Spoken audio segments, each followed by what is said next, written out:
Have you ever practiced English in your head, and then when it was time to speak, your mind went completely blank? Hi everyone, I'm Jason, and this is Jason's Easy English, a podcast that helps you improve your English and learn about American culture with clear, understandable episodes in authentic, everyday language. Today, I'm going to tell you a short, true-to-life story about ordering coffee in the U.S., and through this story, we'll look at what people really say and how confidence slowly grows. Quick reminder, if you enjoy this podcast, don't forget to follow or subscribe on your favorite podcast platform. All right, let's go ahead and get started. So let me take you back a few years. I was living in a big city, and one morning I stopped at a small coffee shop near my apartment. It was busy, the line was long, the machines were loud, and everyone looked half asleep. Standing in front of me was a woman who looked a little nervous. I could hear her quietly practicing her order under her breath. When it was her turn, the barista smiled and said, "Hi, what can I get for you?" And suddenly, she froze up. To freeze up means she stopped and didn't know what to say. For example, in Portuguese, ela travou, or in Spanish, se quedó en blanco. Su mente quedó en blanco. She froze up. She smiled, took a breath, and said, "Sorry, one moment." And you know what? The barista waited. No pressure at all. Finally, she said, "Can I get a medium coffee, please?"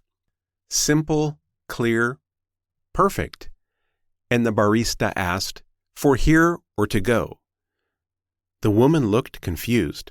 This question surprises a lot of learners. I could see she was trying to figure it out. Figure it out means to understand what was happening or what the person was saying, right? It just means entender or descifrar. She asked, "Sorry, for here?" The barista explained with a smile. Next came the questions about milk and sugar. At this point, she decided to play it safe, to choose the easiest option. The expression, play it safe, is something like ir pelo seguro, or ir a lo seguro, to play it safe.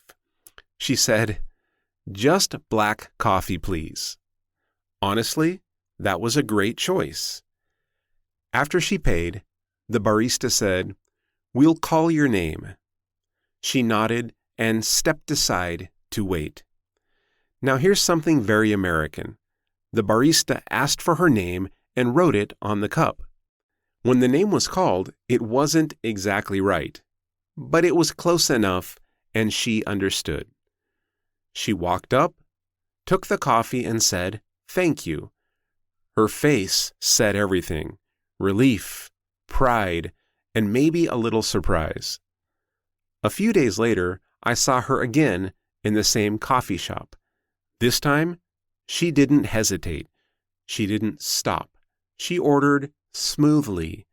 She had gotten the hang of it. To get the hang of something means to learn how to do something naturally.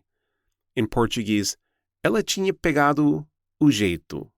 Pegar o jeito, to get the hang of something. Agarrarle el truco in Spanish. Agarrarle el truco, to get the hang of something. Then one morning, something interesting happened. Her coffee came out wrong. She looked at it, she paused, and this time, she spoke up. To speak up, here's a phrasal verb. To speak up doesn't mean to just talk about something or say something. It means to assert your opinion or your rights, especially when something isn't correct or fair. So it's almost like in Portuguese, if you were to say se posicionar, or even reivindicar. It's that idea, to speak up. In Spanish, hacerse valer, or even reivindicar. So, she wasn't rude, she wasn't loud, She calmly said, "Sorry, I asked for no sugar." The barista said, "Oh, sorry about that," and she fixed it right away. That moment was important because speaking up is about respecting yourself. It's about saying, politely, "This is important to me." If you ever need a moment to think, you can also buy yourself time. Buy yourself time, which means to pause so that your brain can catch up, right? Ganar tiempo, buy yourself time. Or in Spanish, ganar tiempo. You can say, "1 second, please," or "Sorry, can you repeat that?" So again, if you're at a coffee shop and you have trouble understanding, you can say, "1 second, please," or "Sorry, can you repeat that?" Obviously, this works in many other situations. But here's the big truth. Most people in American coffee shops are not judging your English.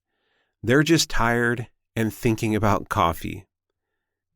And the people that work there generally want to help you. All right, I hope that story was interesting and understandable. Before I let you go, let's review the main points of today's episode. Today, we heard a story about ordering coffee in the U.S. We talked about freezing up, right? And how that's totally normal. We learned that you can figure things out, or play it safe, or even buy yourself time when you need it. And most importantly, we talked about speaking up, not just talking, but asserting yourself respectfully when something matters to you.